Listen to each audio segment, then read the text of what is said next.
She stood in the middle of the party and publicly declared, "My husband is not the biological father of my child." But what left me frozen was my husband's reaction that followed. "Stay." Because the truth behind it is more brutal than you think. The tiny baby pants slipped from my trembling fingers and landed soundlessly on the pink and blue tablecloth like a white flag of surrender. 30 pairs of eyes, my mother's, my friends', my neighbors', watched my world collapse in a single instant. The scent of lavender tea and expensive buttercream frosting suddenly became overpowering, suffocating me, blending with the sharp, terrified smell of sweat seeping through my maternity dress. "The baby isn't Brandon's," Natalie said each word clearly in the middle of the party. Around us were torn wrapping paper and congratulation cards that now felt like a cruel joke. My 8 months pregnant body suddenly like a prison, trapping me on this chair, in this moment, in this humiliation. Natalie. It was Natalie who had helped me plan this party for months. Natalie who had called me every Sunday to talk about color palettes and menus. Natalie who had held my hair back when I was sick during lunch dates. And now it was Natalie holding a clipboard with a list of gift givers. Her perfectly manicured nails painted the exact coral shade I had chosen for my bridesmaid dresses 3 years ago. "This is not the time for jokes, Natalie." I turned to look at my husband. Then he stood up, straightened his silk tie, the burgundy one I had bought him for our anniversary, and walked straight over to my cousin, Natalie. He took her hand, lacing their fingers together with a familiarity that made my stomach churn, a practiced ease that hinted at countless hand-holdings I had never witnessed. "Let's go," Brandon announced to the whole room, his voice even, cold, and completely stripped of the warmth I had known for 5 years. His tone was exactly the same as when he fired incompetent employees from the company. Cold, indifferent, final. "The show is over." Not a single explanation. My 8 months pregnant belly felt like it was crushing my lungs, each milliliter of air painfully squeezed out. The baby kicked hard, a sharp, unmistakable blow to my ribs that shot straight into my spine, as if she knew. As if she could feel my heart shattering into 1,000 pieces right there in my mother-in-law's spotless living room, with its cream-colored carpets and family photos that would now need to be edited, rearranged, reconsidered to erase me from their lives.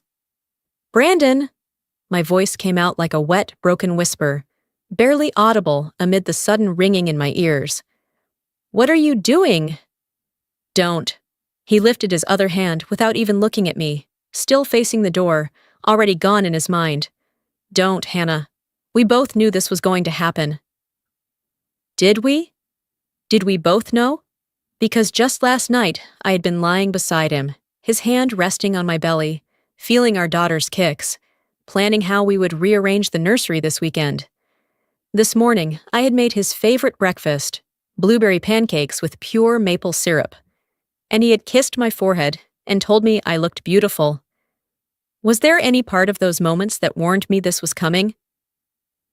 Natalie, beautiful Natalie, childless, 25 years old, with a toned body from yoga, a trust fund, and an Instagram feed full of artisan coffee and inspirational quotes, tightened her grip on his hand.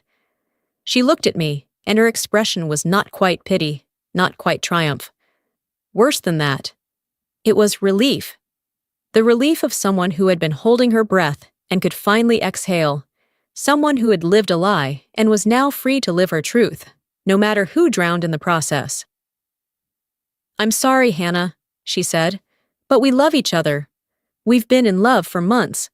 That part is real, and I have to stand up for Brandon." The room grew so quiet I could hear the ticking of the old grandfather clock in the corner. Tick, tock, tick, tock, counting down every second of my humiliation. 30 women who had come to celebrate the upcoming birth of my first child now sat frozen, teacups paused midair, napkins clenched in pale hands, watching my husband walk out in the middle of my own baby shower. Some looked horrified, others looked entertained. Mrs. Alvarez next door had already reached for her phone, probably typing up the group message that would spread through our small town like wildfire. But finally, My mother-in-law, Evelyn, broke the silence. "Well," she said, setting her porcelain teacup down with a sharp clink, deliberately loud like the crack of a gunshot. She smoothed the fabric of her designer dress, not looking at her son, but straight at me, with eyes that had always been cold and were now hollow. "I suppose this finally explains why the baby never really looked like our family in the ultrasound photos. Those features, rather ordinary." Her cruel voice struck me like a slap from the sky, as if she had reached across the room and physically hit me. This was the woman who had pretended to love me for 3 years, who had hugged me at Christmas and called me daughter, who had helped me pick out the buttercup yellow paint for the nursery just last week. Standing at the paint counter at Home Depot, laughing about which shade would yellow the least. Now sitting there with open satisfaction at the corners of her mouth and in the set of her shoulders. "Evelyn!" Sophie, my best friend, shouted from across the room as she shot to her feet, her chair scraping against the hardwood floor with a shrill screech like nails on a chalkboard. "Are you serious right now? You're really going to sit there and—" "Oh, I'm quite serious," Evelyn replied, her thin lips curving into a smile that was not quite a smile and very clearly smug. I realized then she was a woman who had been waiting for this moment. She had never accepted me. I didn't come from a good family. I had no proper pedigree. I didn't belong in her country club world of tennis lessons and charity galas. I never trusted her. Brandon deserved something better than a little gold digger who probably got pregnant on purpose to trap him into marriage. "Well, sweetheart, that didn't quite work out, did it?" The words sliced into the weak points of my armor and slipped in with surgical precision. Gold digger, trap. Got pregnant on purpose. I tried to stand, my heavily pregnant body slow and uncooperative, my center of gravity shifting in ways I was still learning to manage, but my legs couldn't hold me. They trembled violently, shaking as if I were standing on a fault line during an earthquake. The room spun. The pastel balloons seemed to close in on me, their cheerful colors now mocking me. "Hannah, breathe." Sophie suddenly dropped to her knees beside me, her hand warm and steady on my back, her voice low and urgent. "Come on, honey, breathe. Don't listen to her. Don't listen to any of them." But it was too late. The damage was spreading like a viral toxin through the room, contaminating everything it touched. I could see it on their faces. The shift from shock to calculation. Suspicion creeping in. Judgment taking shape. They were rewriting history in real time, revising their memories of me to fit this new story. Had I been too eager to marry Brandon? Had I pushed for the pregnancy?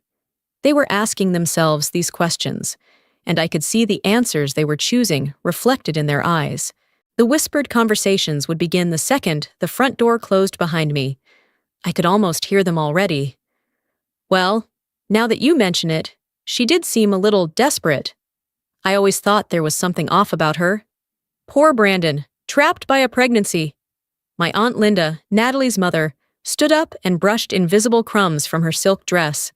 She couldn't bring herself to look at me. She had known. Oh God, she had known all along and said nothing. "Well, I suppose we should go," she murmured to the room, her voice tight. "Such a shame. Natalie, sweetheart, we'll talk later." Such a shame.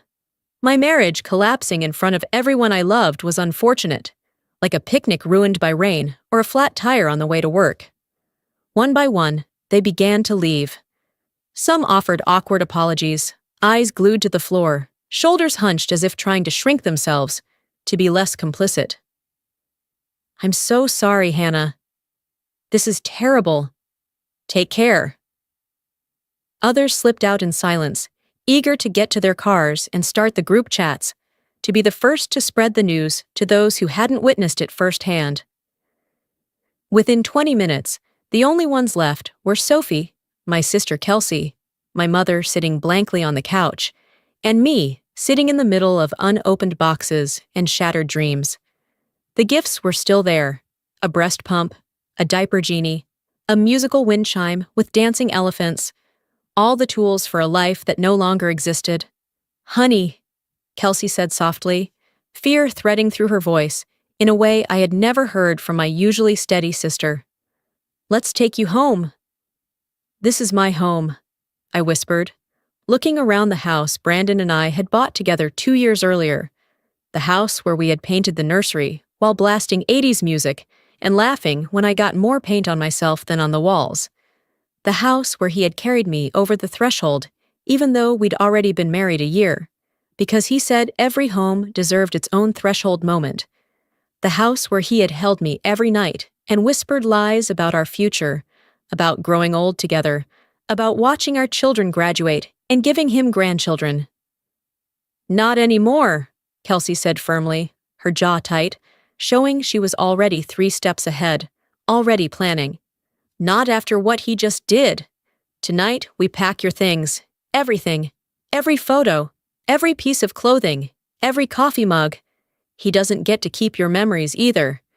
But where would I go now? I was 8 months pregnant, waddling like a penguin, barely able to see my own feet. I had quit my job.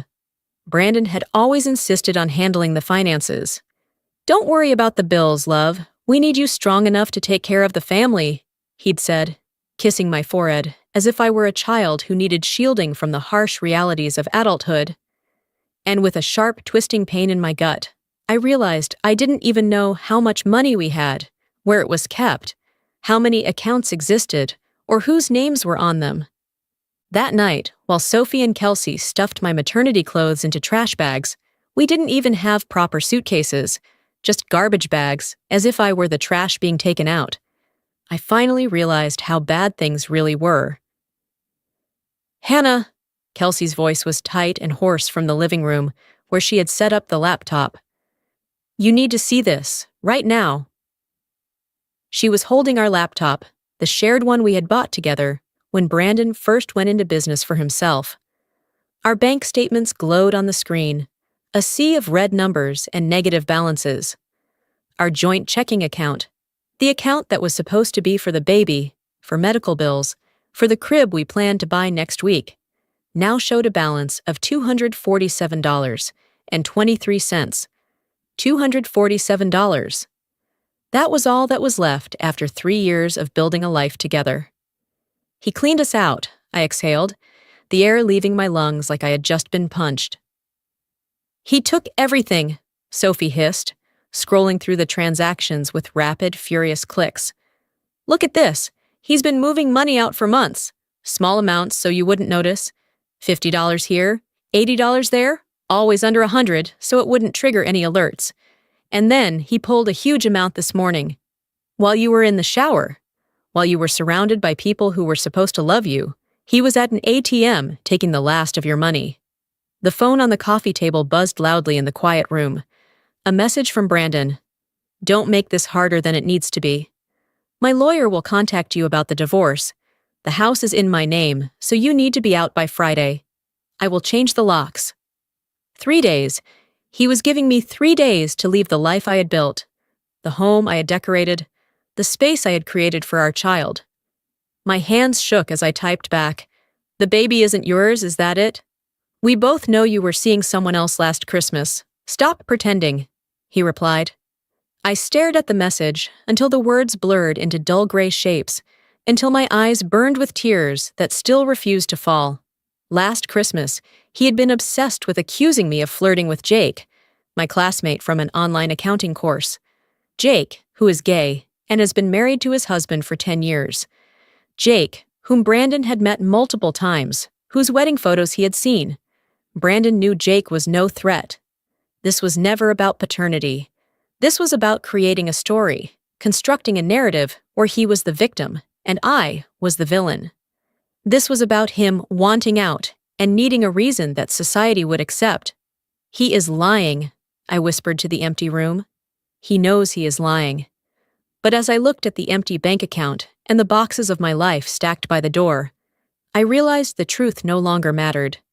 The story had already spread through our small town like a wildfire fed by drought and wind. By morning, I would have lost my husband, lost my home, lost my family, and lost my reputation. By morning, I would be the woman who trapped a good man with another man's child. But the real shock came an hour later, when I tried to log into the mortgage portal to prove my name was on the deed, to prove I had a legal right to this house. The password had been changed. Incorrect password. Incorrect password. The account was locked for security reasons, and when I checked the county clerk's website, public records, searchable by anyone, my heart nearly stopped. A quitclaim deed, effective 6 months earlier. February 14th, Valentine's Day. While I was cooking a romantic dinner for him, he was signing away my future.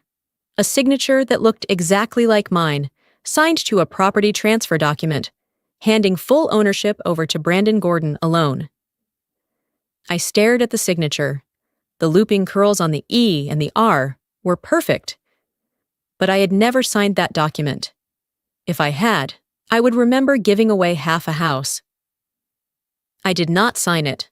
I sank back onto the worn-out couch, cold fear coiling in my gut like a snake. This wasn't just a breakup. This wasn't just an affair, a moment of weakness, or a midlife crisis. This was theft. This was a plan. This was calculation. He had been preparing this for months, maybe longer, every piece of my life quietly breaking apart while I smiled, rubbed my belly, and talked about baby names. 1 month later, I held my daughter Ashley in the delivery room at St. Mary's Hospital. The labor, 32 hours of contractions that tore my body apart, was nothing compared to the silence of the phone on the bedside table. No calls, no messages, no husband pacing in the waiting room, no family rushing in with balloons and teddy bears. Ashley had Brandon's dark hair and his stubborn chin. She had his long fingers, the fingers of a piano player, his mother always said, and his mother's distinctive nose, the Gordon nose that Evelyn had always been so proud of. She was undeniable proof of his bloodline, living evidence of his lies, a living contradiction to the story he had created. I took pictures. So many pictures.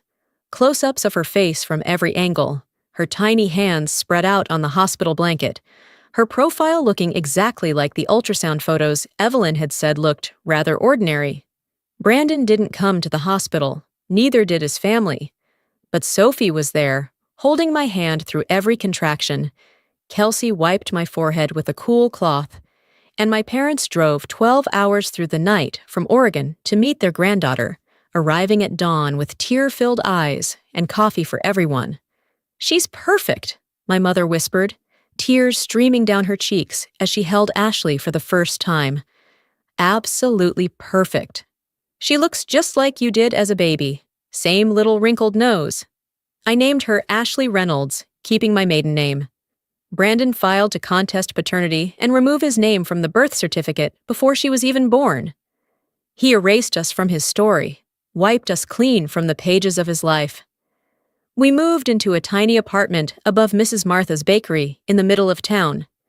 Mrs. Martha, a widow in her 70s with a spine of steel and strong opinions about everything, took pity on me and offered me cheap rent in exchange for help with bookkeeping and occasionally working the counter.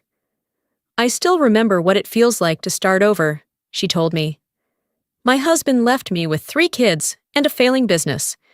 It turned out to be the best thing that ever happened to me, even though I didn't know it at the time."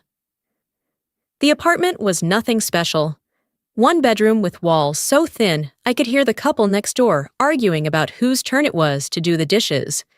A tiny kitchen that always smelled like yeast and cinnamon, the scent clinging to the walls so deeply my clothes started to smell like bread. A bathroom window that didn't seal properly, letting in the chill of fall nights and the noise of the street below, but it was ours. In the months that followed, I poured everything I had into being a mother and surviving. I worked part-time for Mrs. Martha, standing on swollen feet for 6 hours at a stretch, smiling at customers who occasionally recognized me and whispered over their coffee cups. I took on freelance online accounting work while Ashley napped, squinting at spreadsheets as I sipped cold coffee and ate whatever was easiest to grab. I slowly rebuilt my life, piece by piece, dollar by dollar. But I watched, I listened, I waited. I became a student of my own destruction. studying how it had happened so I could understand how to fight back. Brandon married Natalie in a quick courthouse ceremony 2 months after Ashley was born. No grand wedding, no reception, just paperwork and a few witnesses. They moved into a larger house on the other side of town, the kind with a 3-car garage, a swimming pool, and a home theater, the kind he always told me we couldn't afford, that it didn't fit into our budget. Evelyn made sure everyone knew that Brandon had escaped a terrible situation, and that poor Natalie had kindly helped him heal his broken heart, rescuing him from the gold digger who had tried to trap him. The whole town chose sides, and money was more convincing than the truth. Money bought belief. Most chose his side. Then Sophie brought me the first bullet I needed. "You need to see this," she said on a rain-soaked Tuesday, setting her laptop on my chipped kitchen table, the one I had picked up at a yard sale. I dug into it. Natalie blocked you on everything, but she forgot about my Finsta. Rookie mistake. It was Natalie's social media, Instagram stories and Facebook posts, photos of Natalie and Brandon together, at high-end restaurants I recognized from downtown, on weekend trips to wine country, or on the beach in matching swimsuits. Check the timestamps. Sophie pointed her neatly trimmed nail at the screen, tapping on the dates. There it was, a photo of them kissing under mistletoe, his hand tangled in her hair, her eyes closed in unmistakable happiness. Caption: "Enjoying the holidays with my love, December 24th, 11:47 p.m. "Christmas Eve," I whispered, ice flooding my blood. That same Christmas Eve, Brandon told me he had to work late at the office. That same night, he came home at 2 in the morning, reeking of perfume, and swore it was from hugging employees at a party. 11 months ago, Sophie said, her voice hard, like she was making a case. 2 months before you got pregnant. Look at the rest of it. She documented their entire affair like it was a romance novel. They didn't even bother hiding the timeline. I scrolled through each photo, my chest tightening with every one. Brandon's hand on her waist. The way he looked at her, as if she were a prize he had won.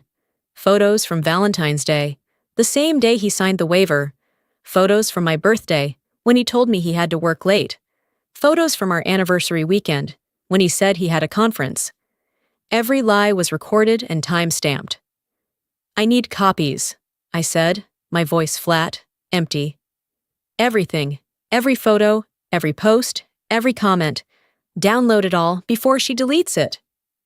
The second bullet fell into my hands by accident.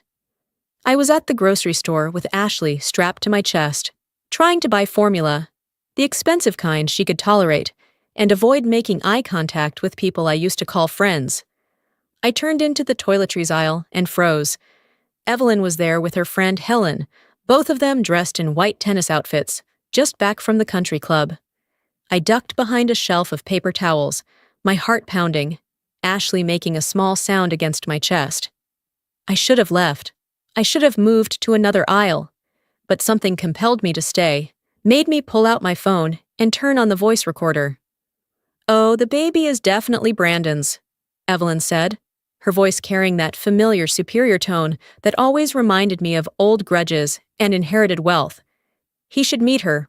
I saw a photo on Facebook that Martha at the bakery posted. The baby has the Gordon nose and everything. It's undeniable. She looks just like Brandon did as a baby. Same chin, same forehead, everything exactly the same." "But Brandon said that," Helen began uncertainly. "Oh, Brandon had to get out of that marriage somehow," Evelyn cut in with a dismissive wave I could hear in her voice. "Hannah is so dull. She dragged him down with her no job, her coupons, and all her practical little habits. She drained him with her demands. Imagine wanting him to help around the house when he's a professional man. He needed a clean break. Claiming infidelity is the fastest way to protect his assets. And besides, Natalie is pregnant now, so they can finally have a real family. A legitimate one." My blood turned to ice. A legitimate one. My daughter, innocent and perfect against my chest, was a bastard in their eyes. A victim they were happy to erase. A mistake that needed to be wiped away. "But won't Hannah sue?" Helen asked. "Sue for what?" Evelyn laughed. She's dirt poor, living above a bakery like some Victorian street urchin. She's too proud to demand a paternity test. She knows it would only drag her name through the mud even more. And we would fight it. Brandon's name isn't on the birth certificate. Legally, he has no obligations at all. It's really quite perfect. I stopped the recording. My hands were shaking with a fury so intense that it felt like everything suddenly snapped into focus, like the world had become sharp for the first time in months. I understood it now. Admission of paternity, admission of fraud, admission of perjury. That night, I called my lawyer, Rachel Watson. She was a fierce young woman fresh out of law school who had taken my case pro bono because she hated bullies, and my ex-husband was the worst bully she had ever seen on paper. Evelyn just gave us everything, I told her, as I played the audio file through the speaker, my voice calm for the first time in months. "This is huge," Rachel said, her voice shaking with excitement. "This is exactly what we need. We can file for paternity establishment and child support immediately. This proves bad faith. It proves fraud. It proves he lied to the court. Hannah, this changes everything." "I want more than child support," I said, looking at Ashley sleeping in the old crib I had bought secondhand and washed 3 times. "I want the house back. I want the money he stole. I want the fraud charges to stick. And Rachel, I want them to hurt the way they hurt me." "What are you thinking?" "I think it's time for a paternity test," I said, feeling something cold and resolute rise in my chest. "A very public one." But before we could even file, Sophie burst into my apartment the next morning, waving a thick cream-colored envelope like a battle flag.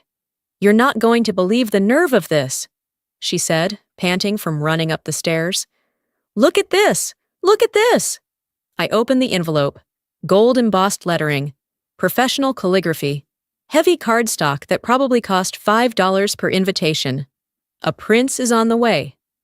Please join us to celebrate Natalie and Brandon's baby shower on Saturday, November 12th at 2 p.m. Sterling Heights Country Club. Formal attire requested."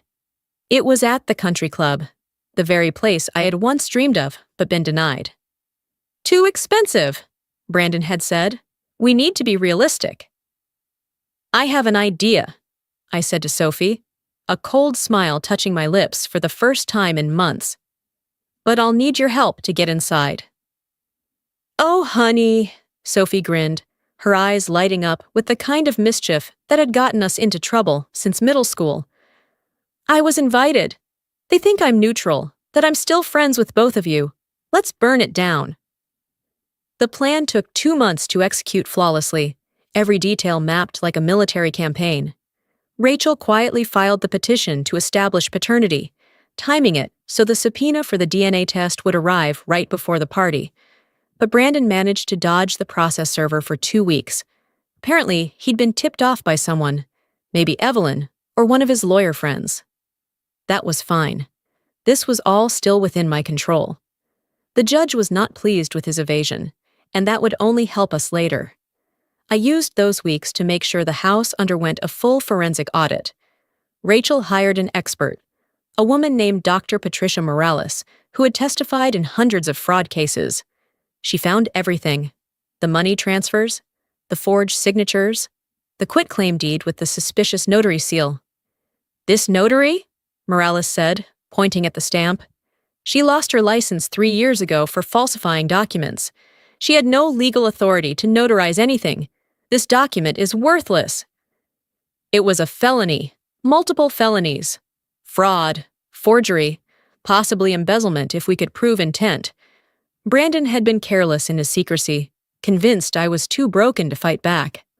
The court-ordered paternity test results from the cheek swab, which Brandon had finally complied with out of fear of being found in contempt and possibly arrested, came back one day before Natalie's party.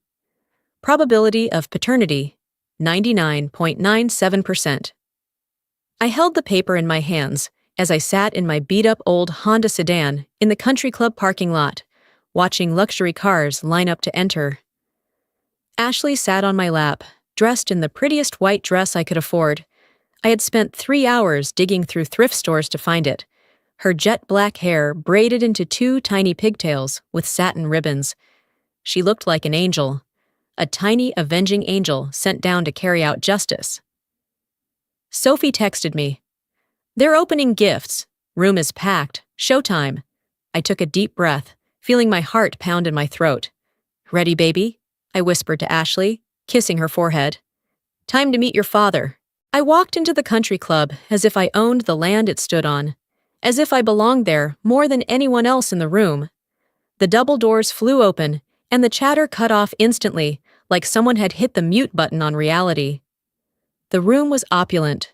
Ice sculptures shaped like a carriage, a string quartet playing soft classical music in the corner, a dessert table that looked like it cost more than my monthly rent.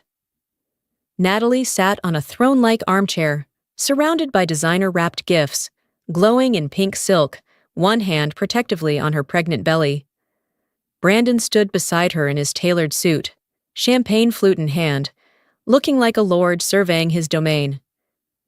Evelyn sat near the dessert table, laughing with women I recognized from the society pages. When they saw me, silence fell completely. It was heavy, thick, suffocating, like the air before a thunderstorm. Brandon went pale as old paper, the blood draining from his face. Natalie's mouth fell open, her hands clutched to her stomach. Evelyn's laughter died mid-note, her face freezing stiff. "What is she doing here?" Evelyn hissed, her voice slicing through the stillness like a blade, shrill with panic. "Security! Somebody call security right now!" "I don't think they'll want to throw me out," I said calmly, my voice carrying to the back of the room, loud enough for everyone to hear. "Not when I have such wonderful news to share with all of you." I walked straight toward Brandon, my heels clicking against the marble floor. The crowd parted like the Red Sea, eyes wide, phones already lifted and recording. I could see the confusion, the recognition, and the dawning horror as people realized who I was. "Brandon," I said sweetly, shifting Ashley on my hip so everyone could see her face, see the undeniable resemblance Evelyn had already admitted to. "I wanted you to be the first to know. The court results are in." He couldn't speak. He just stared at me, then at Ashley, then back at me. His eyes darted around the room, searching for an exit that didn't exist, searching for someone who could save him. 99.97%, I announced, holding up the document for the whole room to see. "Congratulations, Brandon. It's a girl. You have a daughter now. And under California law, you owe 9 months of back child support plus medical expenses, but we'll discuss that later." The room exploded. Gasps. Whispers turning into conversations. Chairs scraping. Someone dropped a glass. "That's impossible," Natalie stammered, struggling to stand, her pregnant belly making the movement awkward. He said you cheated. He said it wasn't his fault. He swore on his mother's life." "He lied, and so did you," I cut in flatly, turning to face her, meeting her eyes directly for the first time in 9 months. "Just like he lied about wanting to work on our marriage. Just like he lied about where he was on Christmas night." "Sophie!" I called. Sophie stepped forward, connecting her phone to the Bluetooth speaker system she had hacked earlier, smiling at the technician who thought she was just testing the setup. "Christmas night," Sophie announced to the entire room, her voice clear and strong. While Hannah was at home cooking Christmas dinner, preparing the meal Brandon had specifically requested, Brandon was busy with other things. The large projection screen behind Natalie, meant to display her pregnancy journey, suddenly filled with screenshot after screenshot, larger than life. Brandon and Natalie kissing, multiple shots from multiple angles, timestamps, boastful captions about their secret love, and stolen moments. "But that's not all," I said, turning to Evelyn, who was now completely frozen in place.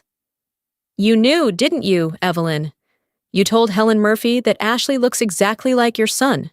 You knew Ashley is his child?" I nodded to Sophie. She pressed play on the recording. Evelyn's voice rang out over the speakers, sharp and unmistakably clear, her familiar tone impossible to deny. "Oh, that baby is definitely Brandon's. He should meet her. She has the Gordon nose and everything. It's undeniable. Brandon had to get out of that marriage somehow. Hannah is so dull.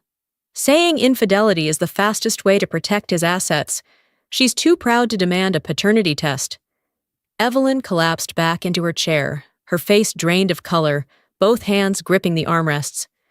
The socialites around her recoiled as if she were contagious, as if her moral failure might spread through proximity. "You knew!" someone whispered loudly. Mrs. Ramirez from the Historical Society. "You let him abandon his own child? You helped him lie?" "Brandon," I said, pulling his attention back to me, savoring the tremor in his hands, the beads of sweat on his forehead. "Do you want to meet Ashley? She's 9 months old. She has your eyes, your hair, your stubborn chin. She's learning to walk. Sometimes she says, 'Daddy,' even though she's never met you." He looked at Ashley. For 1 second, I saw something like regret. Or maybe only fear. Maybe the slow realization of what he had done, what he had lost, what he had destroyed.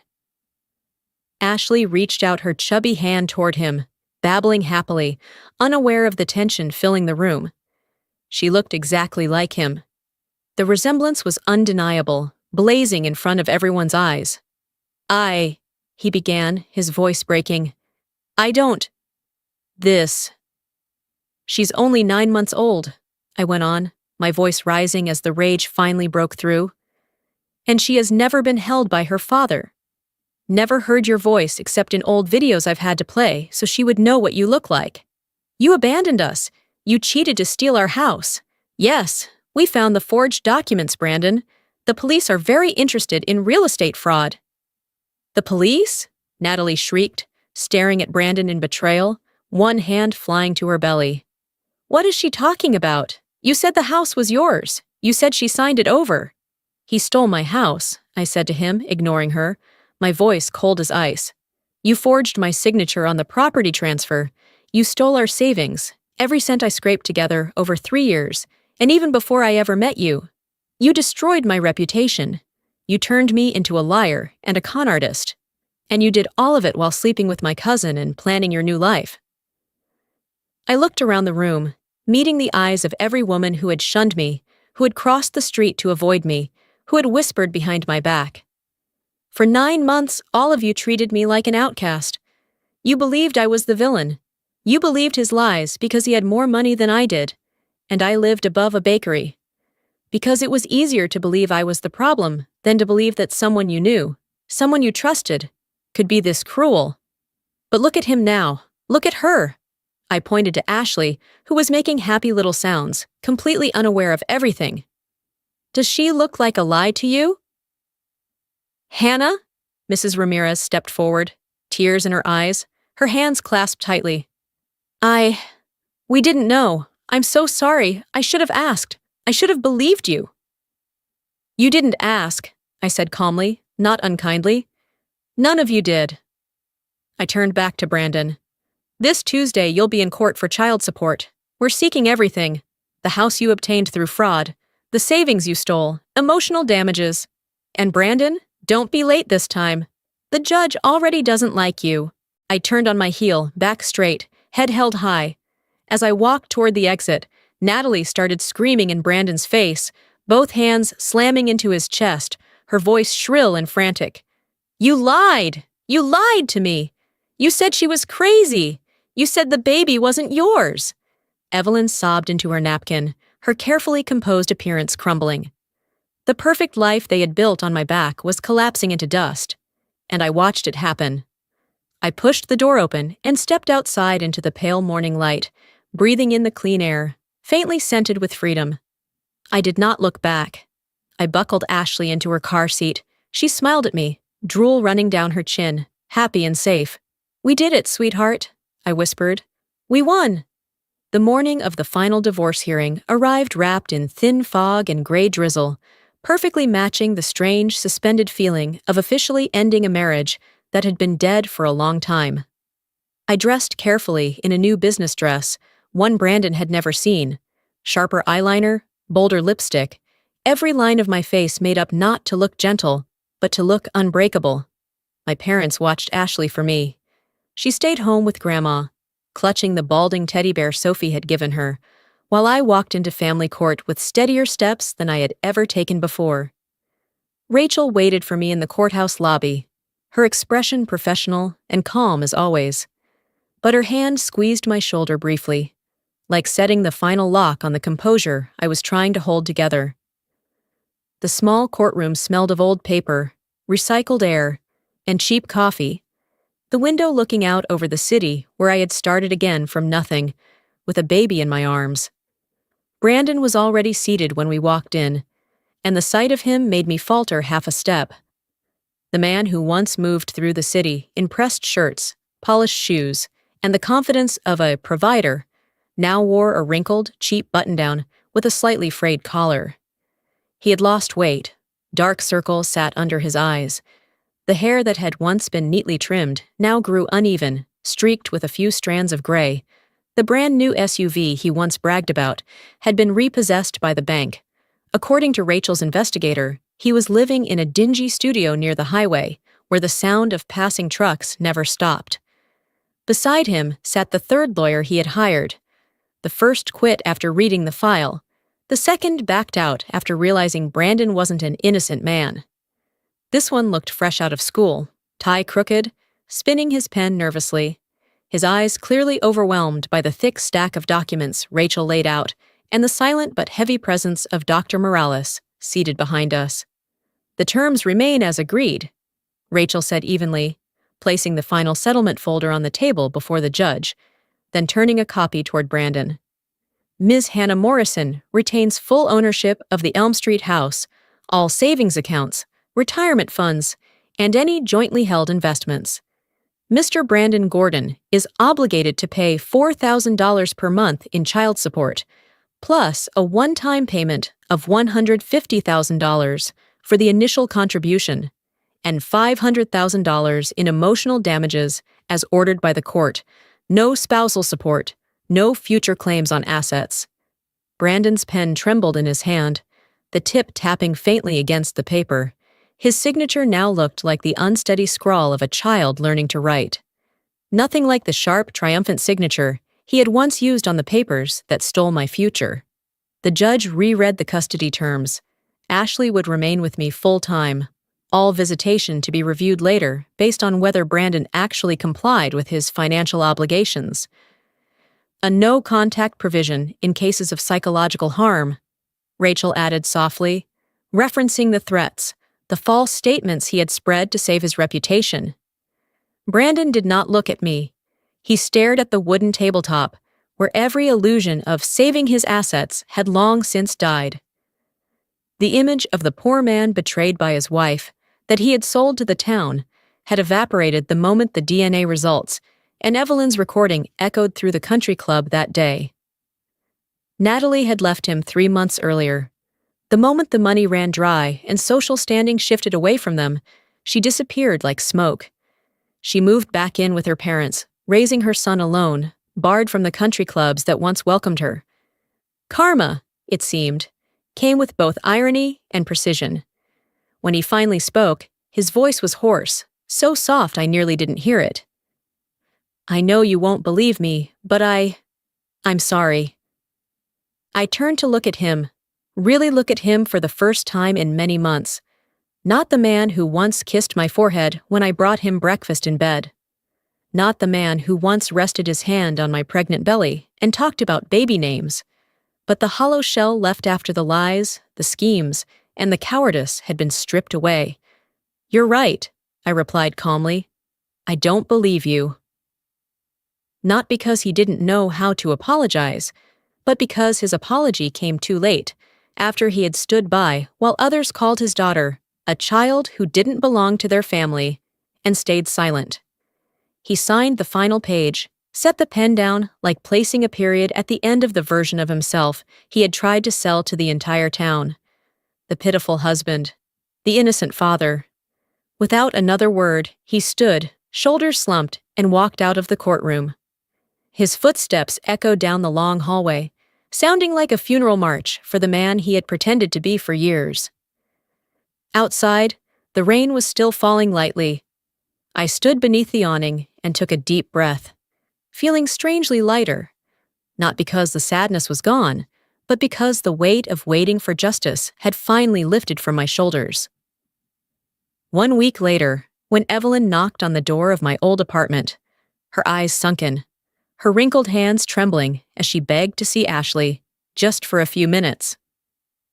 I looked at Ashley, who had stopped running to stare at the stranger at the entrance, completely forgetting the butterfly. She deserved to know her family, even the broken pieces, even the pieces that had hurt us. "You can leave them on the porch," I finally said. Can I say hello to her for a moment? Just for a little while, please?" I hesitated, feeling the weight of the decision. I held all the power now. I could crush her, the way she had tried to crush me. I could banish her forever, cut her out completely, leave her to die in loneliness and bitterness. That would be justified. That would be deserved. But I looked at my daughter, filled with light, innocence, and unconditional love. I didn't want to teach her cruelty. I didn't want her to learn that winning meant grinding your enemies into dust. I wanted to teach her strength, yes, but also mercy. I wanted her to be better than the people who had hurt us. 5 minutes, I said. "And Evelyn? If you say a single negative word about me or my family in front of her, if you try to poison her against me, you will never see her again. Never. Do you understand?" She limped up the steps and sat down on the porch swing, her trembling hand holding out a teddy bear to Ashley. Ashley moved closer cautiously, looking at me for reassurance.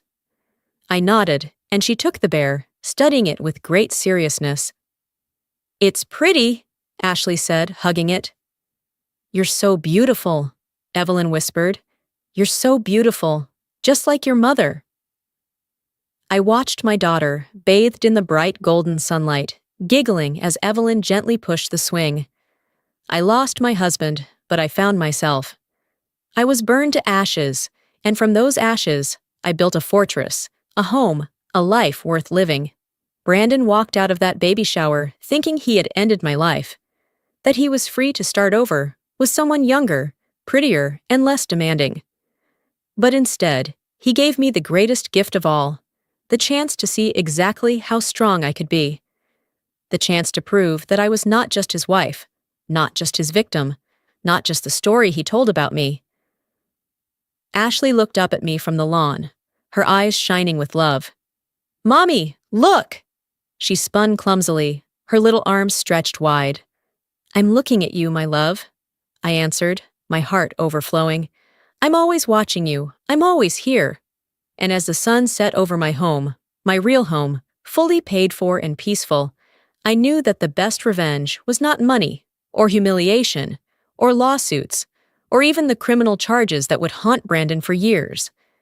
It was simply being happy without him. It was building a life so full of love, joy, and purpose that his absence no longer meant anything at all. We were whole. We were strong. We were extraordinary.